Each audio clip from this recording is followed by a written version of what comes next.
Welcome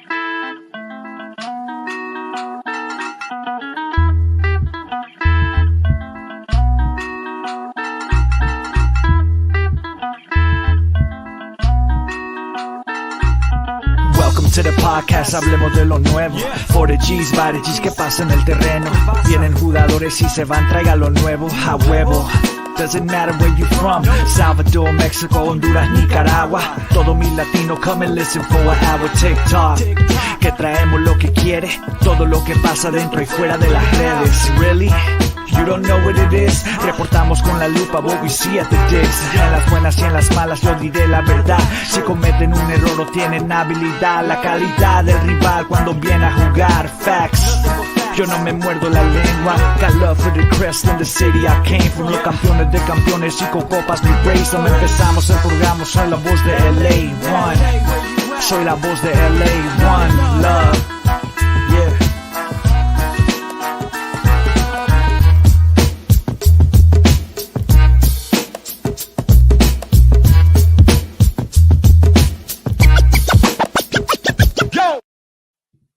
Hello, hola, and buenas to all you LA Galaxy fans out there. You must be pleased as punch. The LA Galaxy are celebrating a win, and today that's what we'll be reacting to. The LA Galaxy's 2-1 come-from-behind win at home over the Houston Dynamo on Saturday, May 25th, a game that saw the Galaxy get back in the win column. Ricky show his blonde ambition and go Super Saiyan, and Mickey Yamane break out for his best game in blue, white, and gold. As always, I'm one of your co-hosts, Rob Jalon. You can find my written work at Extra Time, and you can find me online at El Escudero de LA. And since I'm here, that means my co-host, my ride or die G and homie, is right next to me, El Yerno Guapo, el Metropolitan Cos Jet Setter himself, Ananda Kirana. ¿Cómo estás por allá, papá? ¿Cómo te encuentras? Me encuentro bien. I'm more awake than last time. I know that. I'm trying to get used to this here old like morning, routine with us in the pod. But you guys know, man, anywhere I am or Robert, whether that's Mexico City. Remember when I was in Dubai, Robert? I mean, we do this for you guys. So we're always here, man. And of course, I'm doing it from Ecuador in August, man. There you go.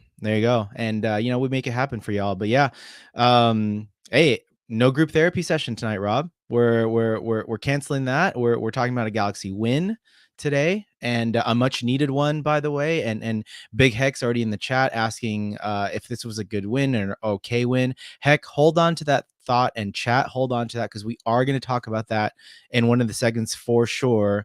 And it's a good question, and I think we gotta we gotta look back at preview for me. But preview for me, not to spoil it. It was only, but I'll get more into it. All right, yeah. But no, man, I'm feeling good. But I just gotta say that was a very typical LA Galaxy performance, and that is my one-word match reaction, Robert. Typical.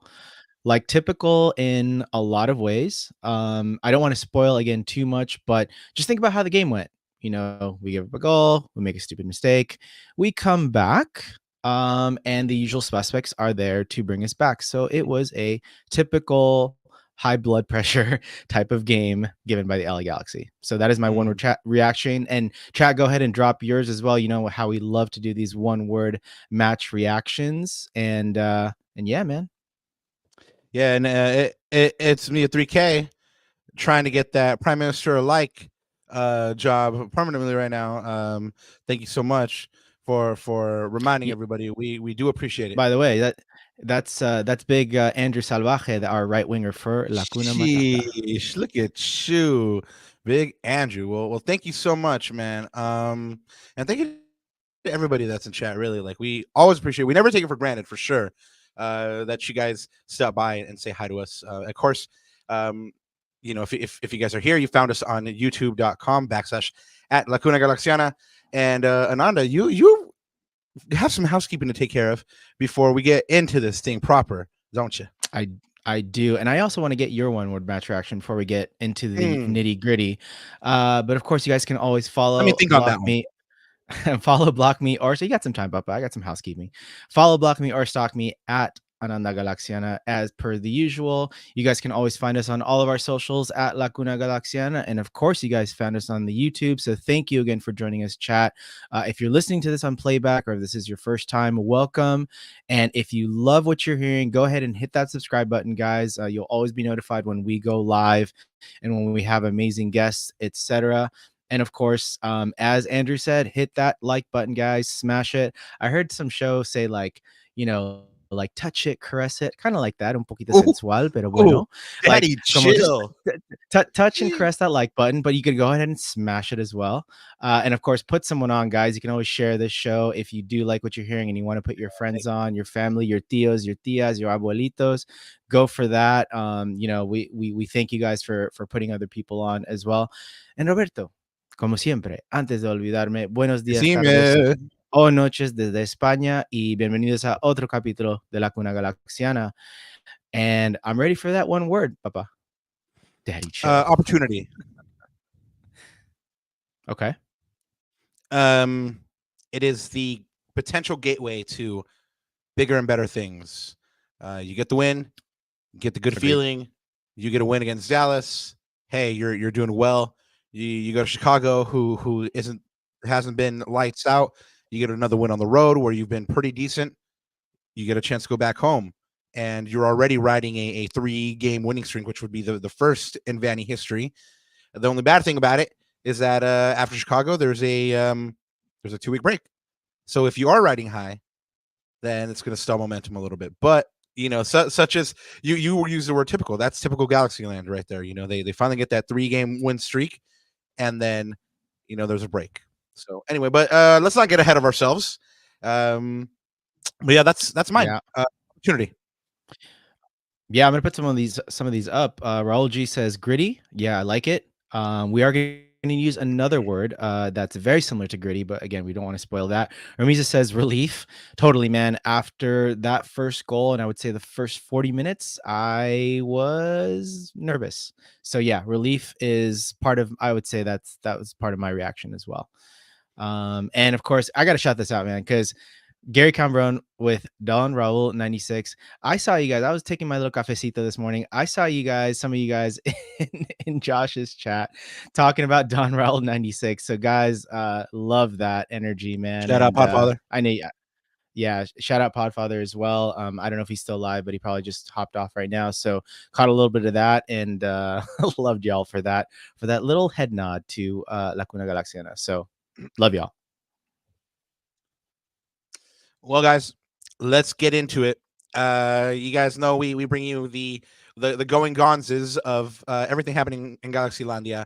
But while this isn't Galaxylandia, this is very LA centric. You guys have heard me talk about it. Do your part for LA Taco. They're still taking part in their membership drive. Like $5.99 gets you a subscription.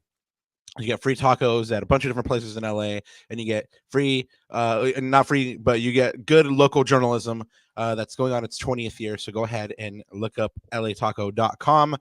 And now we just got to take you to a reaction. Guys, on a scale of 1 to 5 stars there in the chat, what'd y'all think of Ricky's hair? One being just very, very poor, 5 being, ooh, he doing that. He ate. Let us know what you think it is. But yeah, man. Ananda, what do you think? What is the first thing you thought when you saw this? I was like, wait, young Jimmy Neutron became young Johnny Bravo. What's going on here, man? Like, Ricky must be listening to our show or something. But no, it was like it was a very interesting look. It's funny that he still kept like the little pomp that he has, with the natural curls, but he kept it blonde. So of course, we're gonna talk about this later, but it's a signal of things to come. I don't know if there is a color sort of code with what is to come, but I thought it was a very interesting look, and yeah, I'm starting to get used to it. After he scored that goal, I was like, all right, I'm down with that. Well, our good friend Alex Reese, El Profe, he let it be known that if Ricky scored a hat trick in the blonde hair on Saturday, that he was going to go blonde as well. So Ricky didn't score it, so Alex doesn't have to go blonde, but I really, really wanted him to. Of course, Alexinho's always dialed in, so he's gonna look good in blonde anyway. But yeah, I wanted to see it go down. But Ananda, what's your rating here? 1 to 5 stars. Mm, honestly, I give it about I need to get used to it. Right now, I'm at a 3. I could be swayed to closer to 5 stars, but right now I'm at a 3. By the way, some people are not digging it. Big Hex says -10. Gary Cumbrun says -1. Miggy Gris says he's getting a 4. So there you go. A little better now. Yeah, I think at 3.5. Like like my eyes are starting to settle on it. Like yesterday, Yeah. not yesterday on Saturday, it was kind of like, man, like I don't know if I dig that. Like from where I was sitting, like it wasn't playing right with the skin tone, and like it just like it looked like copper. I don't know, like I wasn't digging it, like, but that could have been the lights as well. But yeah, I'm gonna give it a 3.5 stars. I'm like I said, I'm getting used to it. My eyes are getting used to it, and then of course, how am I gonna hate when like the Galaxy said, blondes have more fun. He did score a goal, so Yeah. you know, and he told our good friend Phil post match that there was good news to come, and he had to change it up maybe because of that, but we'll talk about that a little bit more. Keeping it going here, guys. Happy 50th birthday to Kevin El Gato Hartman, the former LA Galaxy goalkeeper and current goalkeeper coach, is one of the most decorated players in Major League Soccer history. He's the only player in MLS to play and start over 400 regular season matches. He holds the all-time record for shutouts with 112, and in his first match ever, he earned a shutout. For just a preview of what would be an elite career, in 1999, he was named Goalkeeper of the Year in MLS. He was the Galaxy's MVP in 2003 and 2004. He also appeared for the club 243 times, including 116 wins, 2 MLS Cup titles, 2 U.S. Open Cups, and 2 Supporter Shields. And he's also been named one of the 25 greatest players in MLS history. But I mean, just a stellar career, and one of those huge parts of Galaxy history that we are fortunate to have lived through. So congratulations to him. That's 50. That's a big 50 to El Gato, and super nice guy. Josh did a live show, I believe, a year and a half, 2 years ago, and we met him there. We got to talk to him, and he was just spectacular. So I hope he's having a wonderful day. Congratulations to the youngins. The younglings went out and did their thing. Congratulations to the LA Galaxy U12s for winning the Club America Cup. They are the 2024 champions. And staying with the Academy, congrats to a slew of more Galaxy Academy players. 5 U14 Galaxy Academy players were called up to the U.S. Youth National Team camp. Enrique Salazar, Vicente Garcia, Elliot Zhang, Juan Carlos Martinez, and Ikenna Chibera are going to be at the Chula Vista Elite Athlete Training Center in Chula Vista from May 25th to the 30th, representing their country. And then Owen Pratt is going to be representing the U16s. He'll be in the training camp in Argentina, Buenos Aires, from May 22nd to the 31st. Congratulations to all of them. It's obviously awesome that they are representing their country and being recognized for their good play. And this here's a tie-in, you guys, for this one.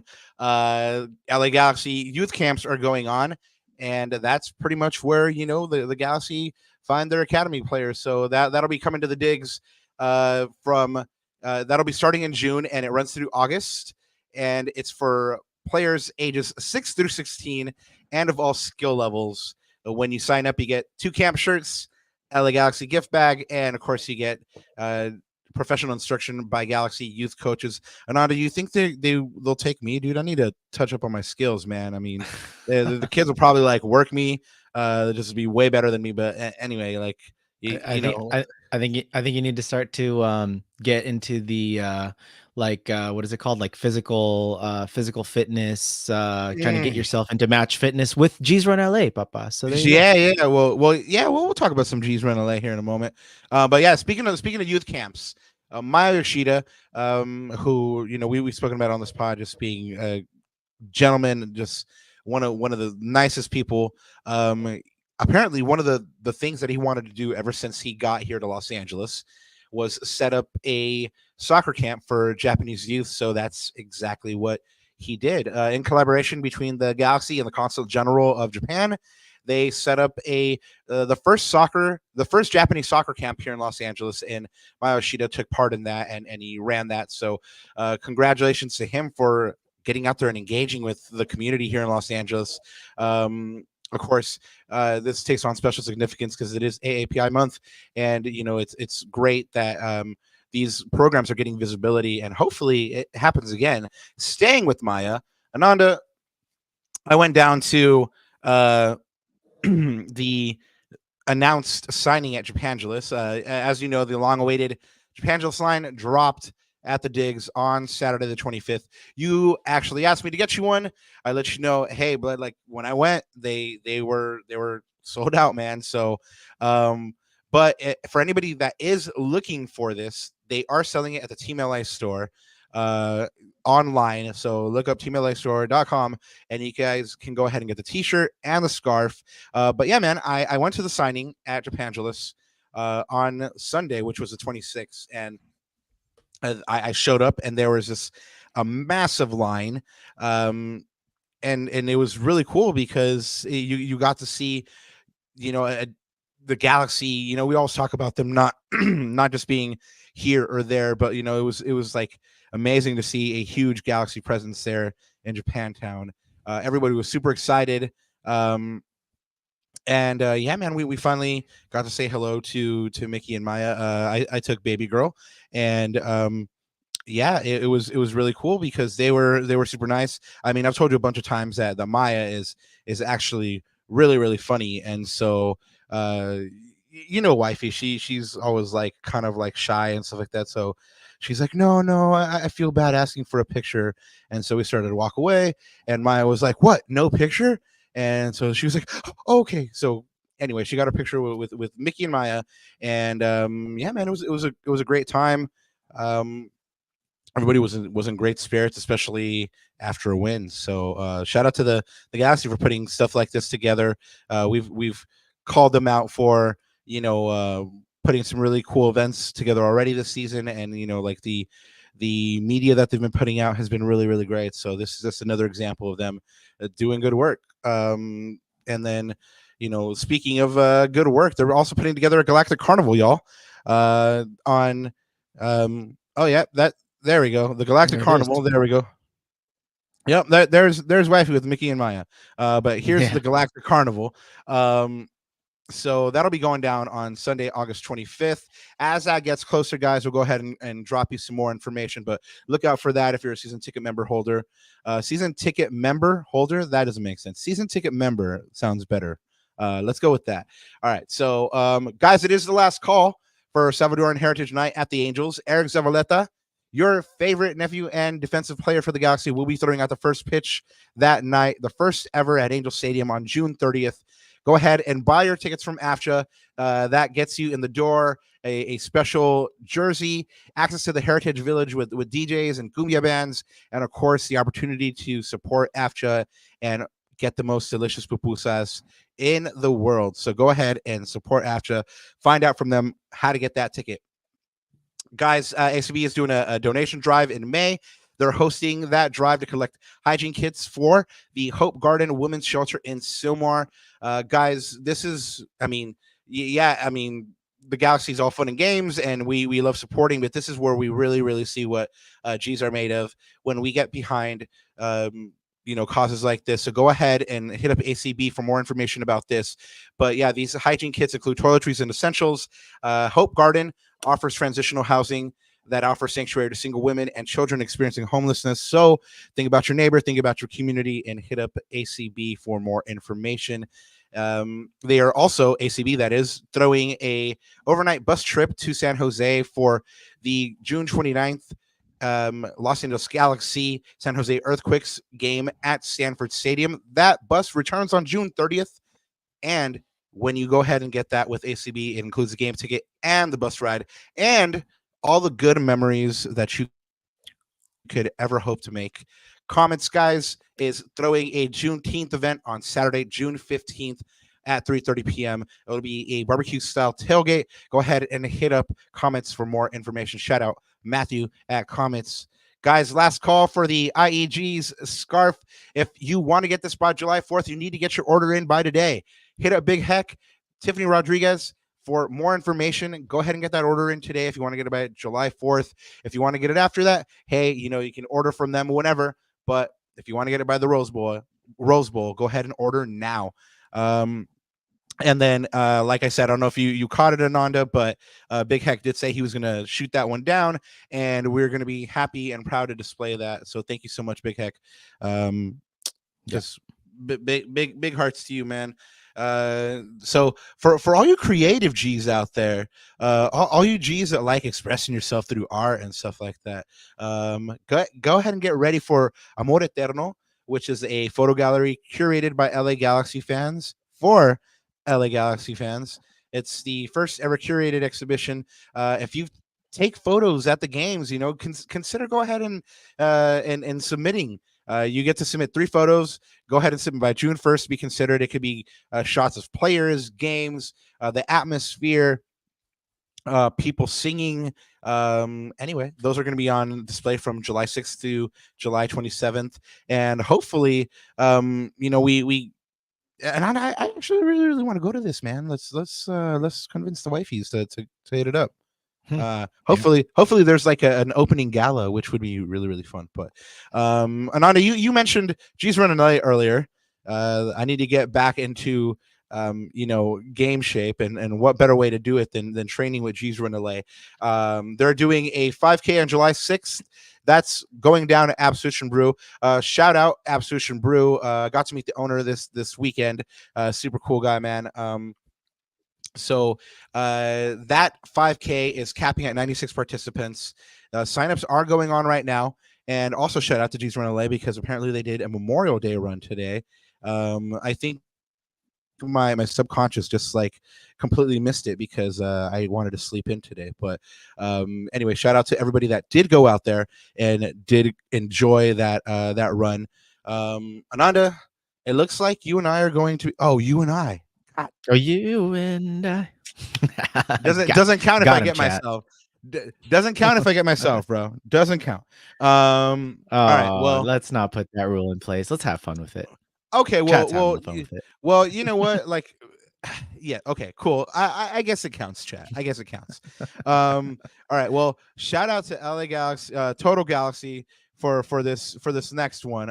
They had a leak of the new LA Galaxy Gazelle sneakers coming out. These apparently are going to be similar to the as yet unreleased third kit, the colorway for that kit. So we at the very least know what colors that third kit's going to be by looking at this right here. Right. So reactions, opinions, chat, Ananda. Let's see what chat has to say about this one. But this is, obviously the colors and the retro. I love that. I just don't know if I can pull it off necessarily. But of course, it's fire, right? The colors are fire, and even that sole, man, it looks like a vintage sort of like off-white sole treatment. So it's definitely got a vintage vibe to it. I'm just pissed that I missed out on the last release, so I might have to go for this one, Rob. I did get clearance by wifey to get the last one, so I have the last one, and I actually got really lucky, and I got one of like the special boxes that was that had like the Kobe Jones signature on it. So that was a come up. And then also when you got that special box, they gave you a jersey. So that was a come up, and that was a wifey actually. She was like, pick that one. I was like, all right, cool, I'll pick that one. And then I came up. It was great. But yeah, man, I really good point. Good point, right? Just by Matthew. He said match us up with that FU USA cream teal fitted cold. Ooh, yes. That's a thought. Yeah. Yeah. All you G's be looking fly out there. I know you guys are going to match us up accordingly. I saw another G on X talking about how Adidas has like a whole Sambas line right now that like there's like 4 different shoes that match Galaxy jerseys. So right now a lot of good stuff is dropping. but I'm afraid, Ananda, that I might have to be sleeping on your couch because I probably have to get these, and that might cause strife in the Halon household. So just make sure and make that couch comfy for me. But yeah, I think this is an absolute must cop, man.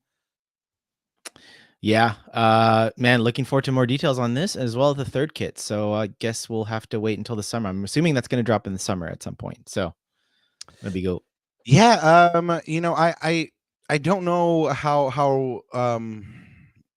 true it is, but I hear tell that the third kit isn't that far off from being dropped. So maybe before 4th of July, and they debut on 4th of July. Who knows? But it's I'm really excited to see what it is. Somebody told me that I'll be very surprised about what it is, or I mean, maybe it's like the leaks that we've already seen, but certainly this would confirm that it's like the leaks we've already seen, or close to it, because the colorway is certainly the same. But I'm excited, man.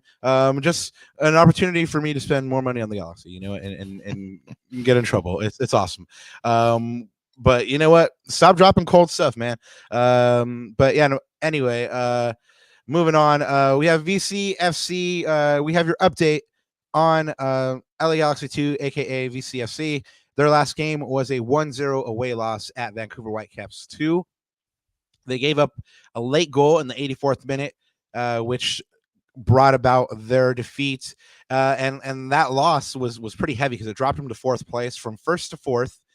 They're now on 19 points with a 5-2-3 record through 10 games. Next up for them, they have Tacoma Defiance at home on Friday, May 31st at 7 p.m. at the Willie Roll. Go ahead and check them out. And back to Ricky Ananda. We've already talked about his hair. Which if he had done nothing in this game, people would have been talking about already, right? But then he scored a goal. He went Super Saiyan on him, and then he also concluded the match by getting into a scuffle with Ben Olsen, Houston coach, and then also saying that he was going to have a good week and to look out because it was going to be a good week. So, let's talk about Don Ricky real quick, man. He like I said, he got the goal. He went Super Saiyan. I enjoyed the celebration. It was really fun. And then Galaxy ended up winning. Did you see this Ben Olsen finger wagging scuffle thing go down with him? Yeah, I saw it at the end. From what I understand, it was Ben Olsen going directly to the referee. He wasn't happy with something, right? And then I guess Ricky wasn't happy with Ben Olsen, like being so irate at the refs and trying to get a leg up post match or whatever. And yeah, that's what I understood. I don't know if you heard more, but that's what I think. The commentator said something about that. So that was my understanding of the sitch. But yeah, Ricky's a fiery guy, man. He's emotional. That's essentially what happened. I mean, like Greg did joke about it, and he was poking fun at Ben Olsen, and just he was like that. I guess Ben Olsen was saying that, like, that's the old player coming out in him and stuff like that. But yeah, I think it was just like one of those things, like in the heat of the moment. I think there was no personal beef there or anything like that. They were just two forces of nature that crossed each other at the wrong time in the wrong moment, and they probably both haven't thought about it again. But everyone else on is looking at this and going like, ooh, they about to get into it. So it's the heat of battle.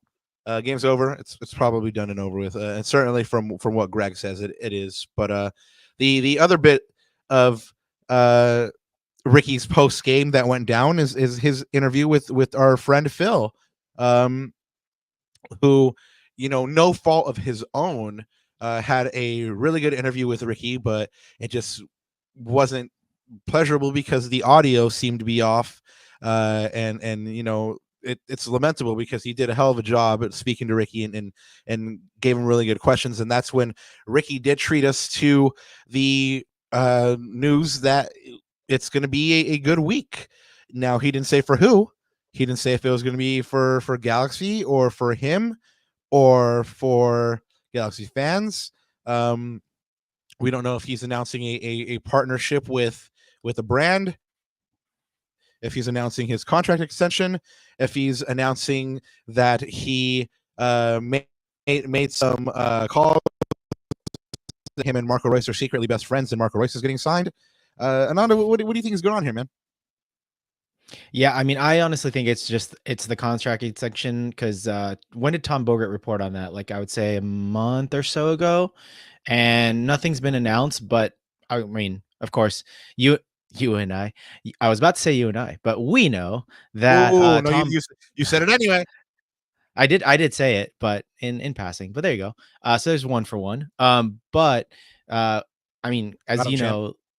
as you know, Tom Bogert, I mean, anything that comes from him, that's like gospel, right? So I'm assuming that's what it is. And it's been kind of on the back burner. And he also said, I can't remember the exact word he said, but he kind of addressed it to the Galaxy fans that were he was speaking to, like in the camera. So I'm assuming that that's what it is. That's the most logical thing. I newsflash, breaking news. Like I actually got the scoop. He is going to announce next week officially that this is his favorite podcast, and he just really wanted to build up the suspense. And so that's what's going down next week, guys. But That's exactly what it is. Yeah. Exactly. yeah, we'll go ahead and let you know more about it next week. But yeah, so that was Ricky's post game, and like I mentioned, he had a pretty starring role in this one. So we'll get more into that. But looking at this game here, we'll start. We always start with this lineup. What do you think, man? Well, let's flash it on the screen for everyone in chat and everyone on playback. So, yeah, I mean, we talked about it with our good friend Joe, right, from Bayou City Soccer podcast. I mean, we saw that a couple changes. Back with Brugman in that lineup, like we knew that we were coming home rested. We had a week of rest, right? So we knew that we were going to put our strongest lineup out there, and it pretty much what it was. There was no surprises on my end. Maybe a little bit of surprise that Jalen didn't start, but I'm guessing now that we're seeing Cáceres start this game, I think Jalen's going to be rotated in for the next game. So that's how Greg, I think, is managing that, because of course we play Dallas in 2 days time at the dig. So yeah, again, no surprises on my end, I don't think. I think the interesting thing was how Greg deployed the lineup, and then in game how that lineup, how people sort of switched around their positions, etc. So I think that was the more interesting tidbit. But we'll get to that in a bit. Yeah, I think the only thing that I was just kind of not wondering about, but Greg's answered it. But I really was hopeful that we'd finally see Amiro Garces. He was on the bench again. He was warming up, and I was on Garces' watch. And at one point early in the second half, he went and sat down, and he never got back up again. So it burst my bubble because I really wanted to see him. But anyway, yeah, no surprises other than that in the lineup here. Coming into this match, the Galaxy had just 10 points from a possible 24 since April 1st. 4 points only in 4 games in May up until that point, and had not won in over a month. So after they fell behind in the 18th minute, there were alarm bells, but the LA Galaxy fought back. They battled back to earn a 2-1 victory over the Houston Dynamo, which is quickly becoming a fortress for the Galaxy. They have not lost there all year. The Galaxy have won 10 points now from losing positions in the campaign, with only Inter Miami and Austin recovering more points from losing positions. This victory marked the Galaxy's first win over Houston at home since April 19th, 2019, or 5 years, 1 month, and 6 days. In 18 regular season matches played at home against Houston, the Galaxy now hold a 6-5-7 record, and they extended their unbeaten run to 5 matches dating back to May 5th. Ananda, we've been talking about Ricky a lot today. Let's keep on talking about him. I mean, he scored the game-winning goal. Of course, he was instrumental in the win, just like Gabriel Peck was, who notched a goal and an assist in the win. In the 6 matches that the Galaxy have played at home, Ricky and Gabriel Peck have been lights out. The Galaxy have a 3-0-3 record. During that stretch, Ricky's tallied 5 goal contributions, 2 goals, and 3 assists, and Gabriel Peck has 4 goals and 1 assist at home. And Ricky has 4 goals and 8 assists in 14 games played this year, 12 goal contributions. He leads MLS in touches, complete passes, distance covered in possession, and fouls suffered. We are going to talk about it a little bit later, but remind me to ask me about a quote that Ricky had last year and why I think it's more applicable to this year. Remind me in about 10 minutes, yeah? Yeah. So, guys, if you weren't aware and you were living under a rock, then all that translated to the LA Galaxy coming back to win against the Houston Dynamo 2-1 on Saturday night. Ananda, you saw who scored the first goal, right?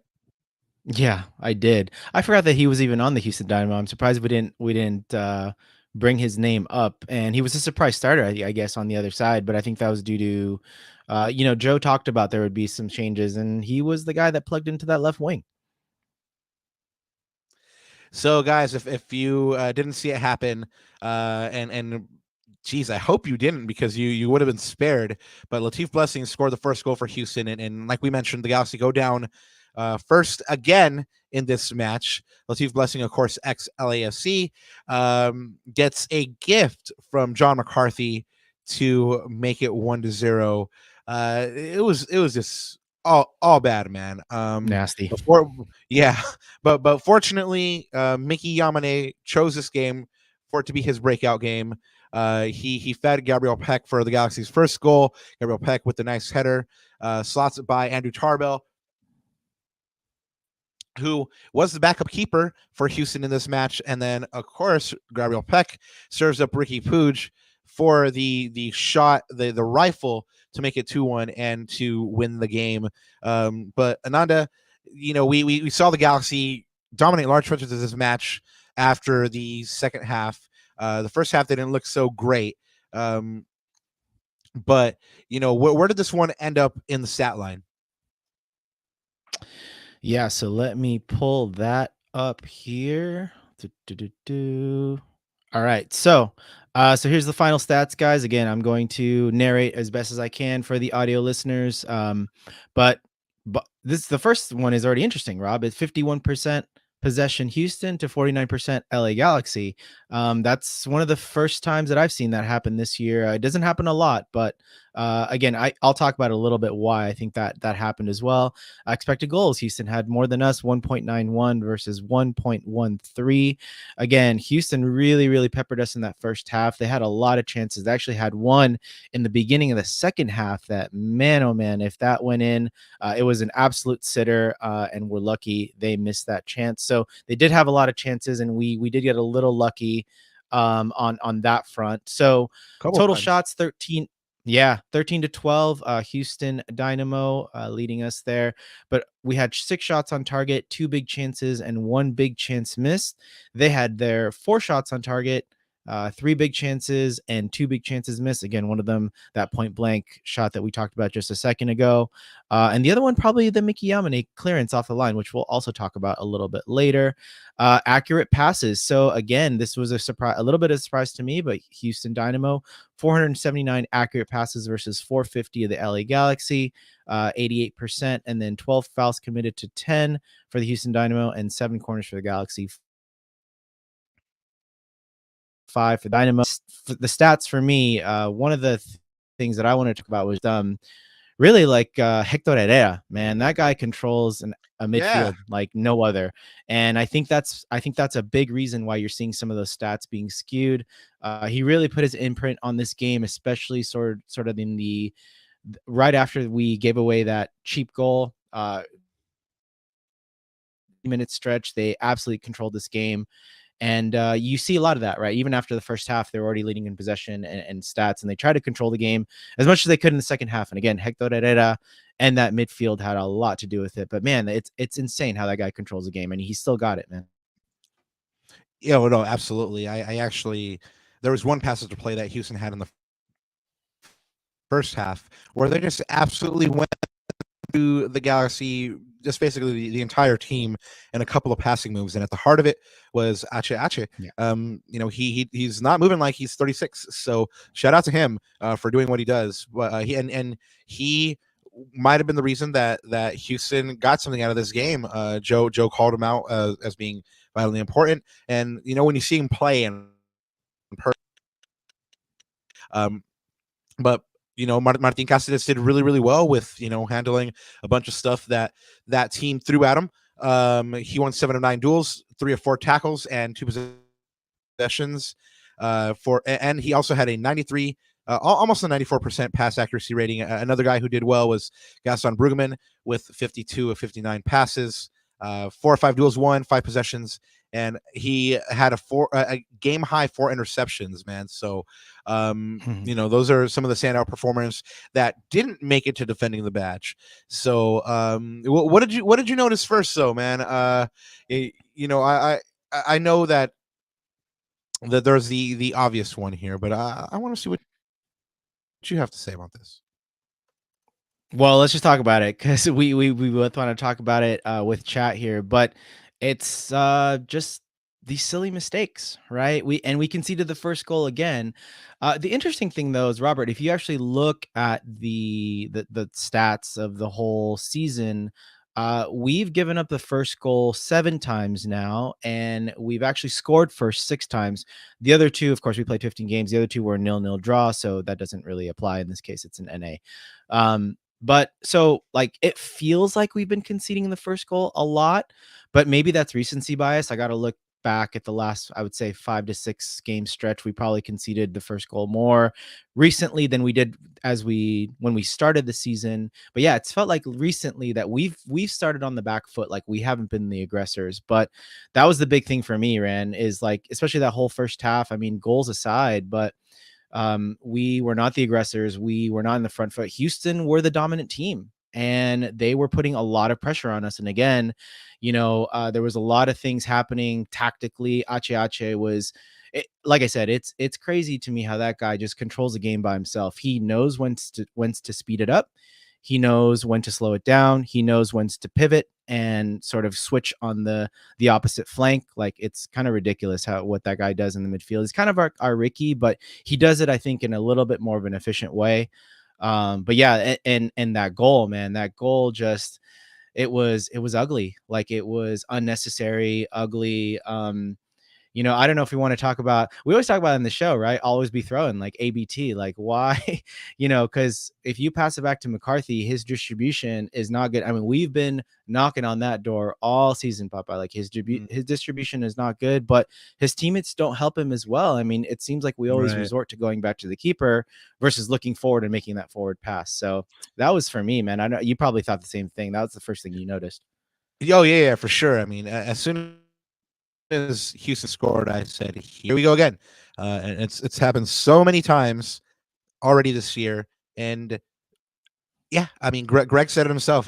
He doesn't love when Galaxy players just kick it back to John McCarthy and force John McCarthy to have to do something with it. And one of the things that Judge Sophie has talked about is that she's not in love with this distribution. I think here's just another point or a piece of evidence for her to point at. But yeah, I think if you're John McCarthy at this point, you just throw that thing. Of course, on this one, he couldn't really throw this thing. The rules did not allow it. But when you're playing out of the back and you have the opportunity, throw that mess, John. Throw that mess. But the Galaxy did. Go ahead, man. I saw you winding up. Go ahead. No. I was just gonna say, I think that's gonna be an interesting position to look at moving forward. I don't know if that means that Mitrovic is gonna get more of a start or more of a shot at it, or if we're gonna even look at bringing another person in. I mean, it's clear he's a good shot stopper, right? He's a good shot stopper, but I think for the type of possession-based system that Venny wants to play, I don't know if he's the right keeper. Again, I think it's too early to say. I think the jury's still out. I think we still need to give him time because he's, save wise, again, shot stopping wise, he's elite. He is a top 3 keeper in this league. Like, we've looked at the stats before. The Athletic put out that really good graphic as well. And he's, again, remember on that first Miki Yamane goal line clearance, he made that first save, Rob. Remember. So he's a good shot stopper. But again, when it comes to distribution, I think that's where he's deficient. So it's going to be interesting moving forward how we look at that position. But the Galaxy was able to overcome. They did it, y'all. Just like when they went down to SKC, they were able to rescue this game. They were able to turn it around and get all 3 points. Ananda, you actually had a shout out that you wanted to hit for this, right? Did I have a shout out for this one? Well, yeah, I did actually. So, well, first, obviously, shout out Corner of the Galaxy, because I was looking at Josh's charts from their last pod and this topic about resilience, right? So, Robert said at the top of the show or in the beginning of the match summary, this Galaxy team has rescued 10 points overall from losing positions, right, this year. This was our second come from behind win after giving up the first goal. Remember, guys, that first win was that SKC 3-goal in the second half thriller. And we've rescued 9 points in the 7 games that they've given up the first goal. So if you look at all those things, I mean, sure, we've talked about it just a second ago. We don't start well. We haven't been starting well. We've started on the back foot, but we've got to give it up for this team and this resiliency that they've shown. Now, it's funny because I initially my instinct was like, we didn't show this resiliency last year. I think we did. I remember there was a couple of remember that 3-3 in Austin with the storm and everything. There was a couple of those moments. The Billy Sharp, Hattie at home right against Minnesota. So there was a couple of those moments, but I think they floated us a couple times.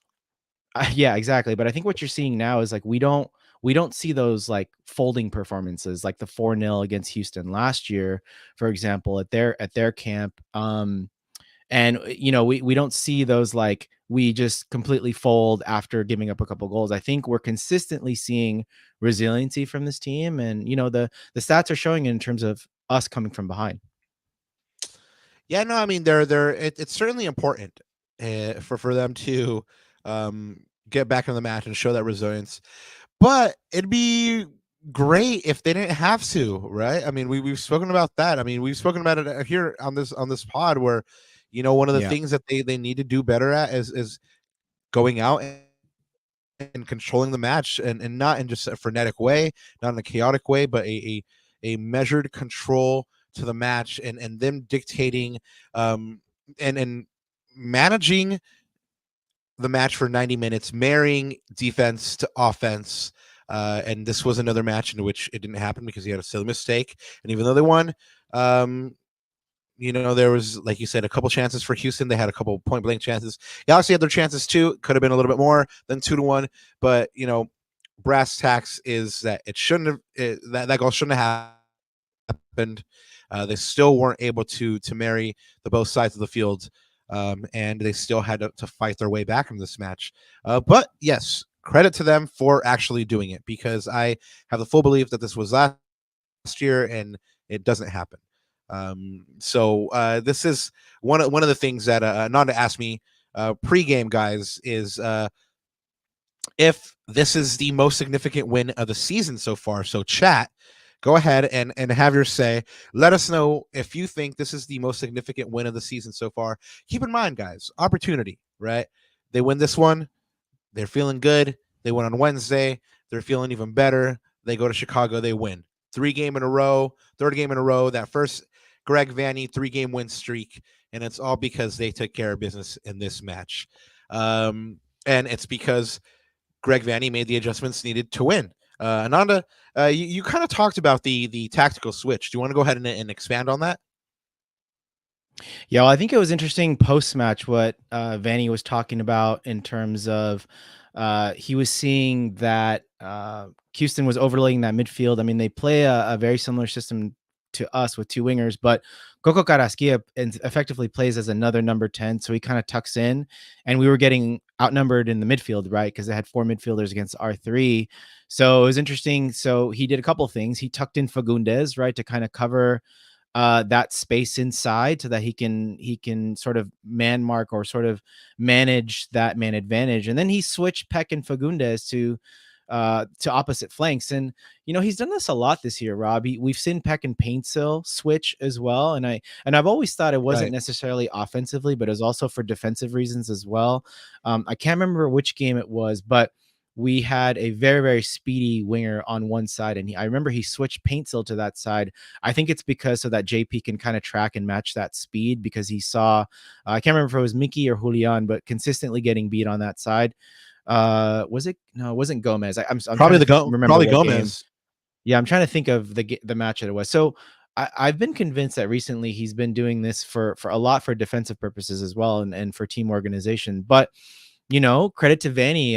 It's funny because when we drop points or when we tie, I always see the Vanny Boobirds out there, right, Robert? I always see the Vanny Boobirds on X and everyone chatting about, I see a couple of Vanny outs, etc. But I got to give a lot of credit to this guy because, we don't talk about it as much on the show, but he has in game, he's made a lot of adjustments. I'll tell you another in-game adjustment that he made, Rob, that I don't know if you caught this, but in the first half, and I caught this because the commentators were saying something interesting about it, and then I sort of dialed in on it, which was in the first half, we let Houston come to us.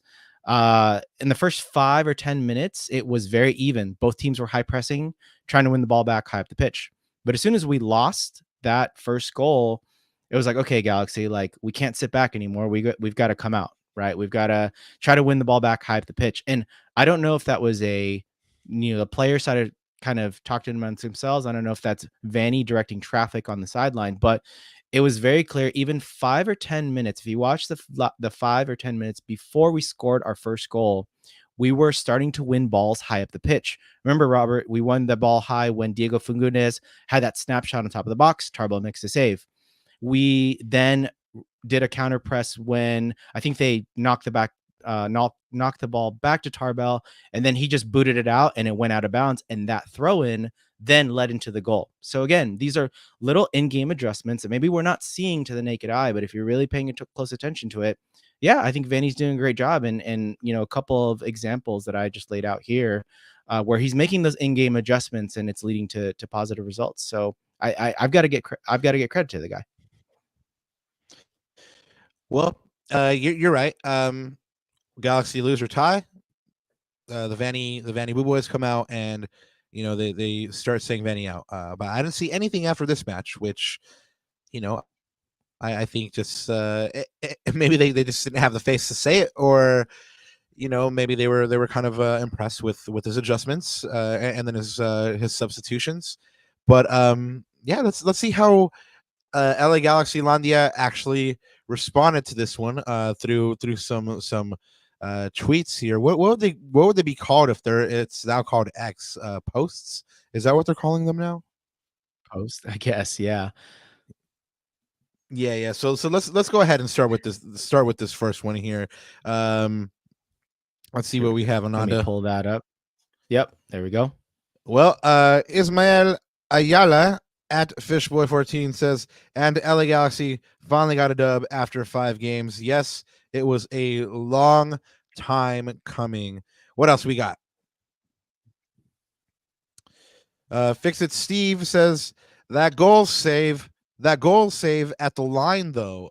Yes, one of the big moments of the match, Mickey Yamane's goal line clearance, which is as much as the assist was valuable, the defensive clearance was worth its weight in gold. The Galaxy at that moment were 1-0 down, and had they conceded, then it would have been that much more difficult to get back in this match. So yes, a real big one.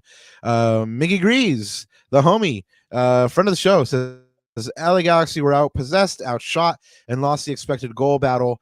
Refreshing for Vanny's group to not play especially well and still collect all 3 points at home. We called it at the beginning of the year, La Suerte del Campeón.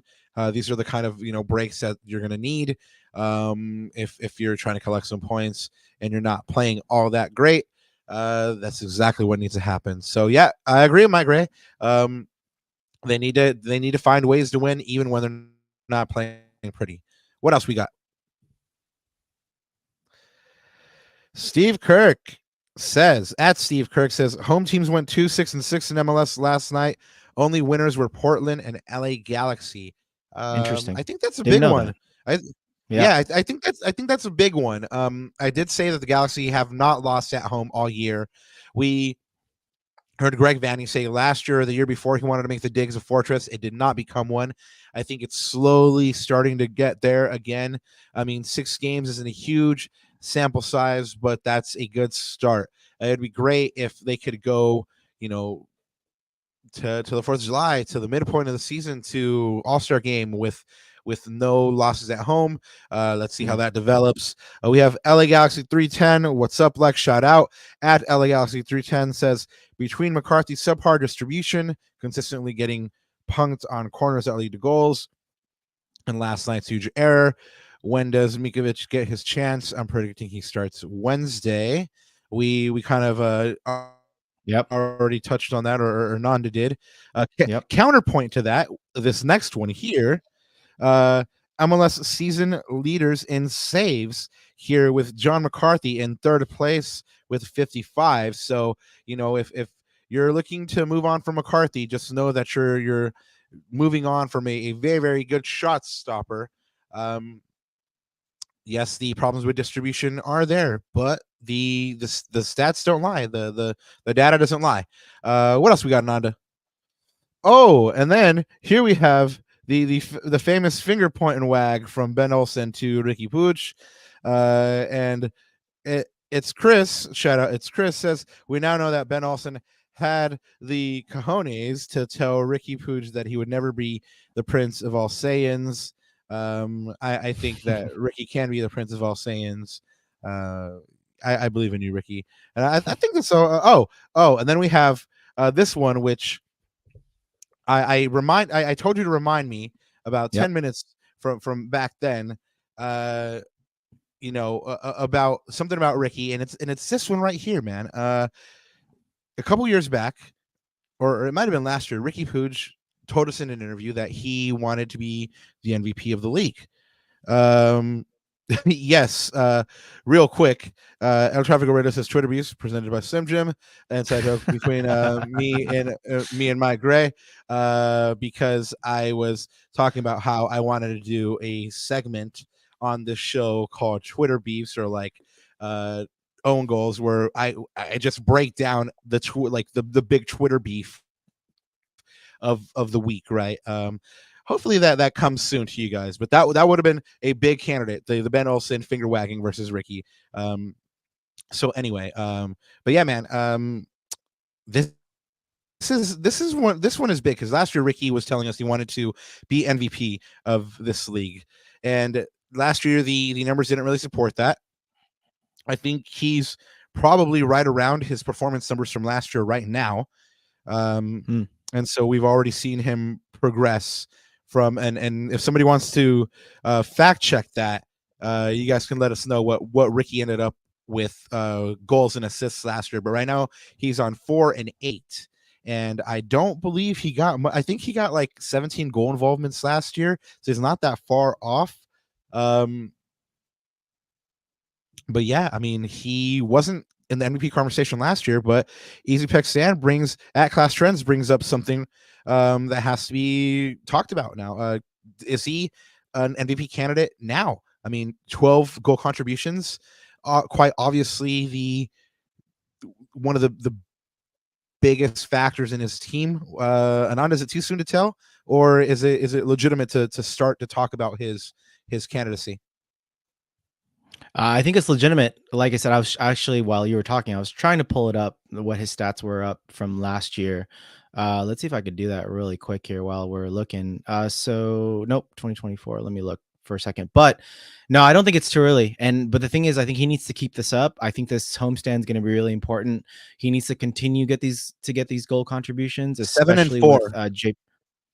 Well, there you go. He had it was the opposite, right? So, yeah, I mean, the thing is, I think he needs to keep this production up, especially while JP is out until after the 2-week break, right? So, and the other thing is, Rob, I think for us to get even a top 4 place in the Western Conference, I think he by default needs to continue his production up. I don't know if I've said this explicitly, but I've always thought that, this team will go as far as Ricky goes. And then even on the goal scoring department, I said that about Dayon too, in terms of him bagging in the goals. Yeah, I think he's really, really important to this team, and I think we've seen it the last couple of games for sure. When he shows up and he has these moments of brilliance, I mean, the Galaxy are easily a top 4 team in the West, or even the whole the Supporter Shield as well.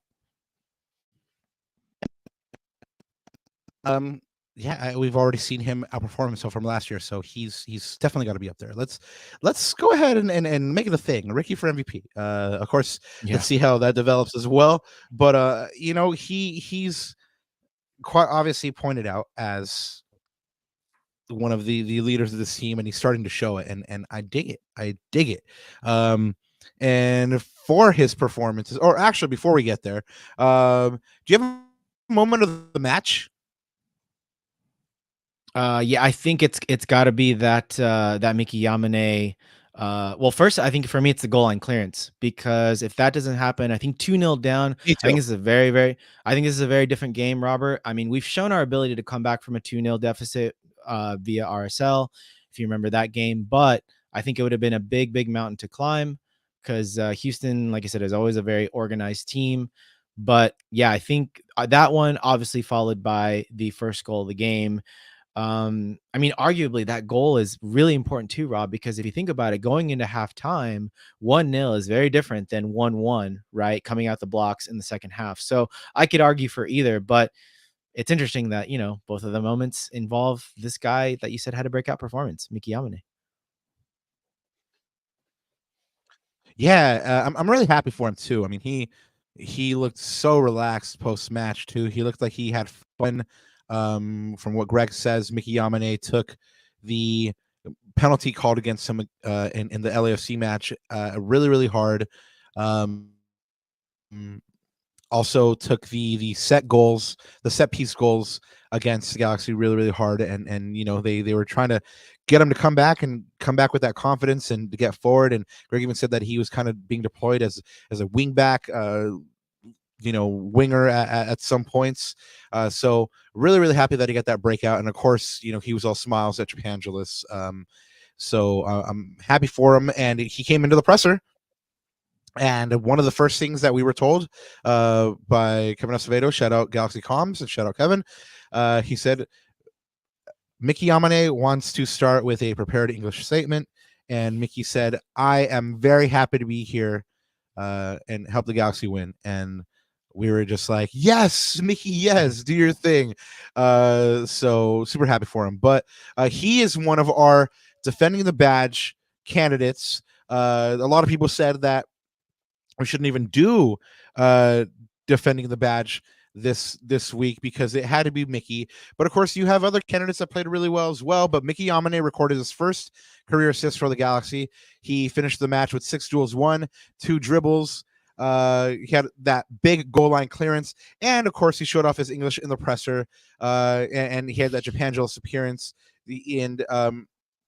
He got his first MLS Team of the Match Day selection. So remember, guys, defending the badge is not just what you do on the pitch, but what you do off the pitch. And I think it's real big that he's engaging with the community as well.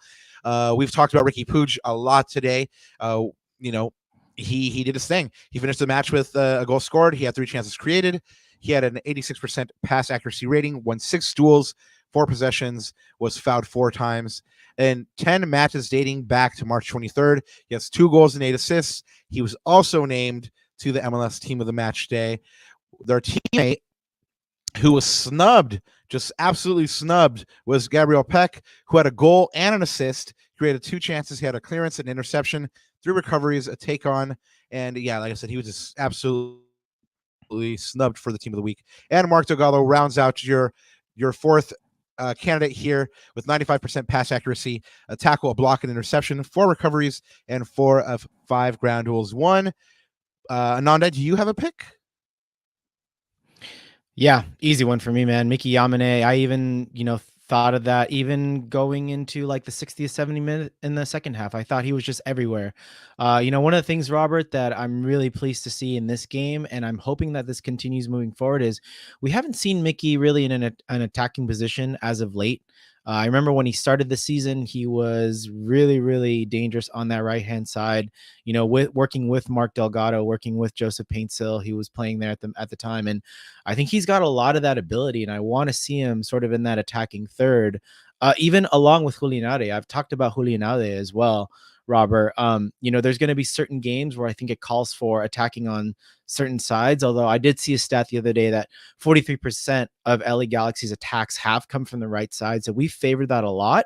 And so if we're going to use that and we're going to continue that trend, Rob, I think Yamane is going to be a huge part of that moving forward. But going back to the defending the badge, though, so we talked about all his in-game accolades, but the fact you just reminded me that even off the pitch, spending some time with the community, getting that appearance on Japangelis, being really, really gracious, and trying to learn the language as quickly as possible. Again, these are all things we talk about for defending the badge in terms of representing that shirt with pride, right? And Mickey has shown that this week on and off the pitch. So easy one for me, man. Mickey Yamane. I'm gonna be contrarian. You know me. Gotta be Gabriel Peck for me. He had been getting some heat. I mean, comments. Matt even said it. He had been kind of poo-pooing on Gabriel Peck, but I think he really came out in this one and showed what's up. A goal and an assist. I mean, it could have been 2 goals and an assist if he takes his chances. Did have a chance to speak with him post match about that. He says he knows he should have scored that one, and he hopes to start burying those two of them in a row there in 2 matches. So Gabriel Peck could have ended that match with 2 goals. The previous match with another goal. But yeah, man, he's got to be mine. But unfortunately, we're both doesn't wrong. matter. Yeah, but unfortunately, we're both wrong, and unfortunately, it doesn't matter what we think, because the people have spoken. With 28 million votes, Galaxylandia has picked Mickey Yamane with 55% of the vote, and it's his first defending the badge win. Congratulations to Mickey Yamane for his win and for defending the badge. Man. So, Ananda, did you have any recollection of who has the most defending the badges right now? Yeah, I will look that up if you want to go to something else really quick. But I think I like Mark. this. I think Mark has 2. There's a couple of guys that had 2. That was Mickey's first, of course. I like Gary Cambrone's Yamane song to the tune of Despacito.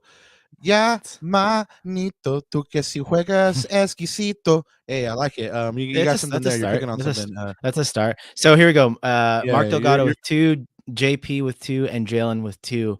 Yeah, Rob, we got to get that graphic up, man. We're working on a graphic for you guys for the defending the badge leaderboard. So we'll work on that in the mini break.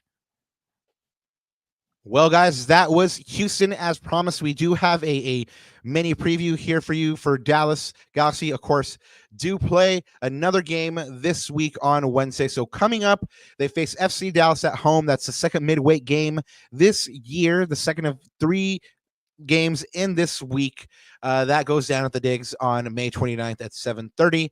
Of course, we'll be bringing you that game reaction on Thursday as well as your preview for Chicago the same night, May 30th at 9 p.m.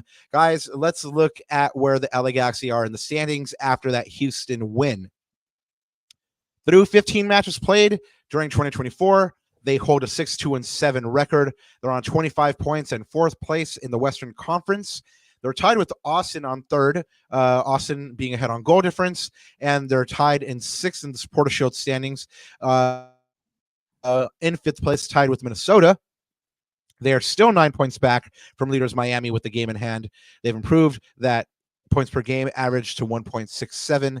And again, just because I like this stat a lot, and again, I like to show the progression of this team, it took them 23 games to get to 25 points last year, and they did it this year in 15. That's 8 games better.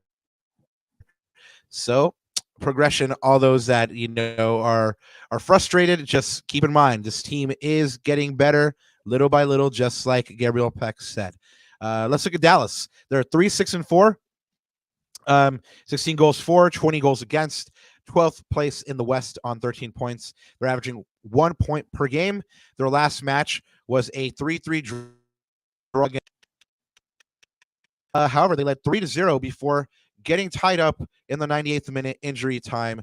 They completely let that one go, guys. They only have 2 wins in their last 12 matches. However, their last 5 matches, they are unbeaten. They have a couple draws here, and so they are unbeaten, and a couple wins actually in those 5 matches. So they are unbeaten in the last 5. And you know what, Ananda, this is one of the ones that kind of worries me, because Dallas historically does well against the Galaxy, and it's another midweek match for the team. They're playing the second of 2 matches in a span of 4 days. And it'll be the 92nd all-time meeting between these teams. The Galaxy holds a 35, 33, and 13 record in league play. In 41 regular season matches in MLS, they hold a 26, 9, and 6 record. Last year, this team did horribly against Dallas. 2 losses, 2 big L's, by the way. 4-1 was the last match against Dallas at the Digs on July 13th. They lost 4-1, and then they opened the campaign with a 3-1 loss to Dallas in Texas on March 4th. The Galaxy have been outscored by Dallas 11-3 in their last 4 matches played. Dallas has not lost to the Galaxy in the last 6 meetings, and the last time the Galaxy beat Dallas at home was July 7th, 2021. Nana, does that give you any confidence for this one? Well, we'll talk about it in a little bit, because as I'm flashing here on the screen, I think there's other things that are giving me more confidence. And of course, the Galaxy getting the win, I think a big win on the last in the last game, and of course we're at home. So I think there's a couple other things that are giving me confidence. Well, one of the things that we already knew about is that Joseph Paintsil was not going to be available for this match. He continues to have that hamstring injury. It's most likely we will not see him until the Galaxy comes back from their 2-week break. But Dallas has their injury problems. Some big players missing for them: Alan Velasco, Jovan Jesus, Paxton Pomykal, and of course, Ananda, the biggest one, and the man, they just, like, Galaxy fans need to be super happy that this man is going to be missing. Jesus Ferreira will be out against the Galaxy in 5 matches. In the 5 previous matches against Galaxy, he has 5 goals, and so far in 2024, he has 5 goal involvement. So he started well, and then he got injured. Well, what kind of impact do you think Ferreira being there does or has? Well, it's huge. You see the impact that it has when we're missing Dejan Jovilic, right? And then we're talking about an elite striker here, an elite striker in MLS that's been touted for moves away to other big leagues, right? So it's a big miss, obviously. And again, I liken it to us and Miguel Berry. So, and again, these are those injuries, I think, and Dallas they have not got it together this year.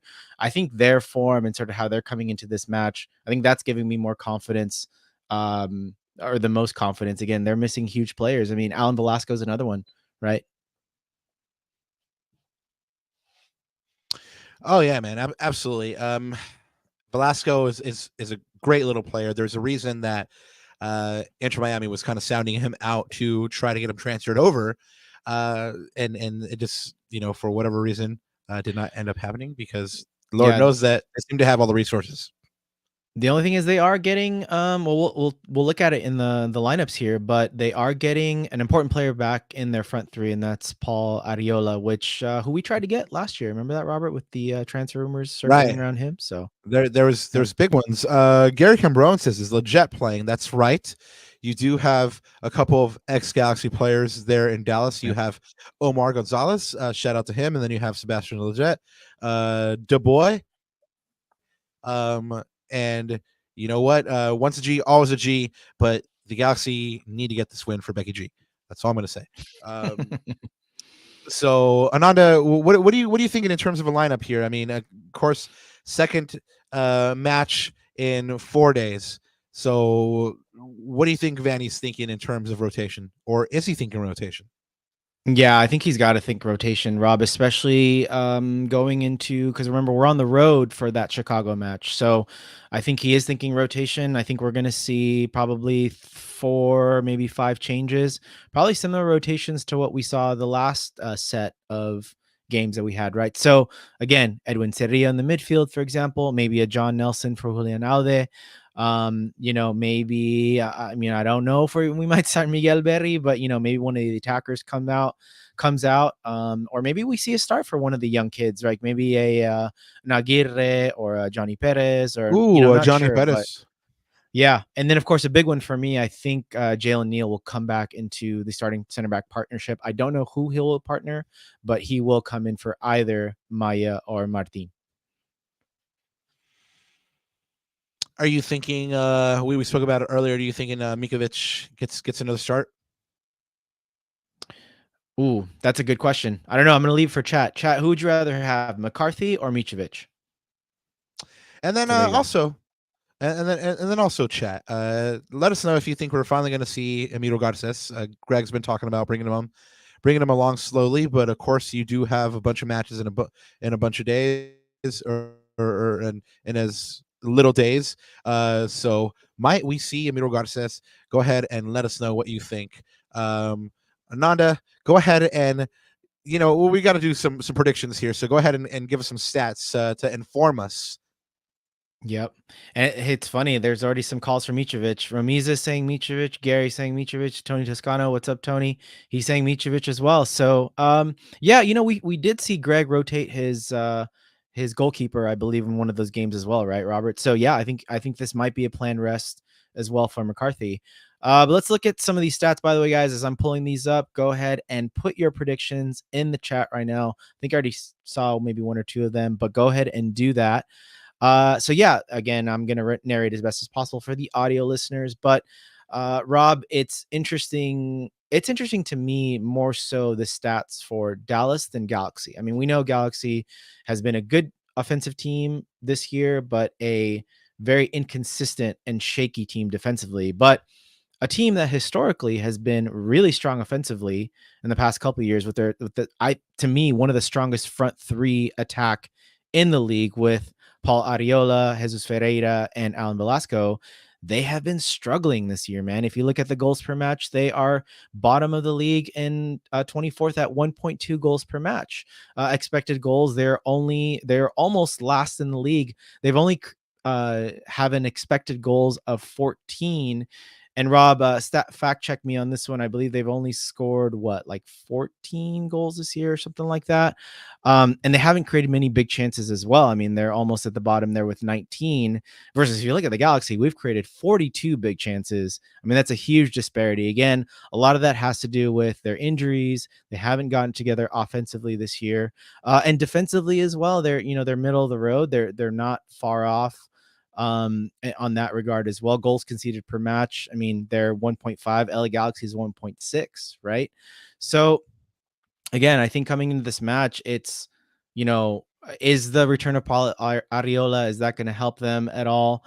Again, I think their formation is interesting too, as they play a 3-4-3. So tactically, how do we respond to that? But again, this is for me, a winnable game, a more than winnable game at home. Granted, there's only 2 days rest, but we've got to take advantage of all these injuries that Dallas has, because this is not the same Dallas team that we've seen the last 2 years. Truth, absolutely. That big one again, we said is Ferreira being out, Velasco, Yeah, being out. There's those are. I mean, especially the Ferreira one. I mean, he's a leader in that locker room. I mean, they look to him. So him not being on the field is big. And you know what? We kind of saw them, fall apart in their last match. I mean, they had every chance to bury RSL, and they did not. I mean, they had plenty of chances to when it was 3-0 to make it 4 or 5-0, and they didn't. One of the chief perpetrators there with 3 clear chances missed against RSL is Peter Musa, who is going to probably be their main offensive threat on Wednesday. He has 5 goals, and he's usually pretty lights out or pretty dependable in front of goal, but unfortunately he just couldn't get it going against RSL. But the Galaxy do have to be aware of his threat. Another guy who's dangerous for Dallas is Azier Yaramendi. He has 2 goals and 2 assists. He does know how to unlock a defense, so go ahead and be wary of him. Bernard Kamagungo, he scored. He scored a goal last year against the Galaxy in that 4-1 win. So far this year, he has 3 assists, so he has goals in his game. He can set up a pass as well. It's going to be, even though the Galaxy are in a good moment or a good-ish moment, and Dallas is not. Again, Ananda, we always talk about these trap games, and I think this one has the potential, perhaps. Yeah, totally. And good call out on the Yaramendi. I mean, ex Real Sociedad, ex Real Madrid player. I mean, he's a Basco. He's very, very good on the ball technically. He can unlock a defense with his pass. He's a deep lying playmaker, sort of like Xabi Alonso. He's not Xabi Alonso, but he's that archetype. So yeah, definitely look out for him, especially looking for his streaking wingers. And of course Peter Musa, right? He's their DP. I mean, we expect production from him. I think he's a DP, right? Am I wrong in saying that? I thought he was a DP. Anyways, he is he's a very, very important player for them, or should be, especially with missing Jesus Ferreira and Alan Velasco. So gonna be interesting. But again, like you said, trap game, totally has trap game written all over it. But we'll talk about it in the predictions, but I think we'll be okay. I think Tower Zombie has. You have the right of it, sir. LA Galaxy all day, son. Anyway, guys, betting odds. Ananda, hit us with those betting odds. Brought to you by Las Vegas and all those betting websites. Bet responsibly. Yeah. So this is per DraftKings. So the line right now, LA Galaxy is at a -220, which is about a 68% chance of the win, Rob, which is it's huge. FC Dallas at +475, so 17%. That's super low. I mean, the bookies are not giving them any shot in hell, basically. And a draw is at +360, so about 23-24%. So the odds are overwhelmingly with the Galaxy. Of course, they are at home. This is a top 3 team versus a bottom 3 team, essentially, in the Western Conference. A lot of injuries, I think, are playing into this as well, even though we don't have one of our DPs, Joseph Paintsill. So, yeah, look, the facts and the signs are all pointing to a Galaxy win. But as you said, is this a trap game, right? What LA Galaxy team is going to come out? Are we going to come out slow again like we have been the last 5 or 6 games? Or like you said, are we going to have that managed, controlled, quick start where we are pinging it around and we are forcing the defense back and we're being on the front foot instead of us chasing the game and, getting more points from losing positions, right? So that's going to be it. Well, would you like me to answer your question and give you my prediction, or do you want to hit that first today? Oh, go ahead and hit that prediction. But first, before you hit it, I am going to let chat. I'm going to put some of these up on chat real quick. So Gary Cambron says 2-1 Galaxy. We give up an 89th minute goal and suffer through 6 minutes of stoppage time. What was that game that had like an ungodly amount of stoppage time, like 8 minutes where it should have been like 4? But awesome there. Executive producer XPH. Galaxy wins 3-1. They put it away early, but as usual, give up a set piece. Hey, we haven't given up set piece goals lately. I can't remember the last one we gave up. Maybe don't jinx it. Do not jinx it. 3 or 4 games. Or you know what? Herb brought it up, so there you go. Hector says, big heck, no way, peeps, tired legs. However, we will still win 1-0 though. You know what? It could be, depending on how much rotation we have. Ramizes says, was going to say 3-1 as well, but Dallas just had a good game too. And against RSL, and they're coming to our house 3-0. Wow. Let's see. Are there any other more? So Leo says 1-0 as well. Tense game with a lot of close calls. Interesting. Yeah, I mean, it's interesting what the game state's going to be. I think with the short rests, I might lean towards that, but I want to hear from you first, Papa. What is your prediction for this match against FC Dallas at home? Oh well, we got one from comments real quick. There you go. Comments 96 says 3-0. Finally get that dominant win and a clean sheet. I'm going Love to go it. with my brother Matthew here. Primo, I believe you have the right of it. I believe that the Galaxy are going to take advantage of this situation here, that Dallas isn't the Dallas that they faced last year. They are going to come out and get this win at home. And yeah, I think 3-0 is the way it is. I mean, the Galaxy do have goals in them. They show it every week. They don't take advantage of their chances, and I think they're going to be able to take advantage of not only FC Dallas but their chances, and thus the 3-0. Ananda, what about you, man? I am going to go for a kind of a narrow 2-1, Robert. I think we Ooh. are going to have a good start. I think we are going to have a good, but hear me out. I think we are going to have a good start. Although I think it's going to be one of those games where, like this game. So in this game, it was different because it was a mistake. But I think in our case, we're going to be knocking on the door, knocking on the door, knocking on the door. But we're not going to get that early breakthrough, right? If we get an early goal, this game has 2-0, 3-0 written all over it. But if we don't, I think Dallas may score first. I think we might give up, like I think it was XPH said, office at peace. It's going to be one of those games, but again, whether we score first or whether they score first, I think it is going to be narrow. I don't think it's going to be as wide open as I think it is, or as dominant of an LA Galaxy performance. I want to see a dominant performance, but I think just with the shortened rest and I think the rotations, I think that's going to play a little bit of an impact to it. So yeah, I'm going to go for a win, but I'm going to go for a narrow 2-1. But you know what? At the end of the day, Rob, 3 points is 3 points. We need to bank as many points as we can if we want to get that top 4 spot in the West heading into the playoffs. And if we want to get that much closer to Greg Vanney's first 3-game winning streak.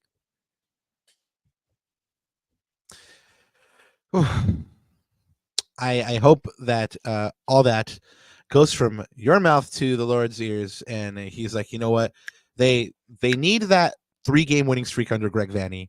I feel like, and shout out to Mike Gray, who was talking about this with me on Saturday, and he brought up the fact that it is significant, and in the moment I was like, is it though? And then like I the more I think about it, I think it is significant. I mean, the Galaxy have done things against their nature all year. I mean, they finally won at SKC. They finally beat Seattle. They've come back and rescued games and being losing in losing positions.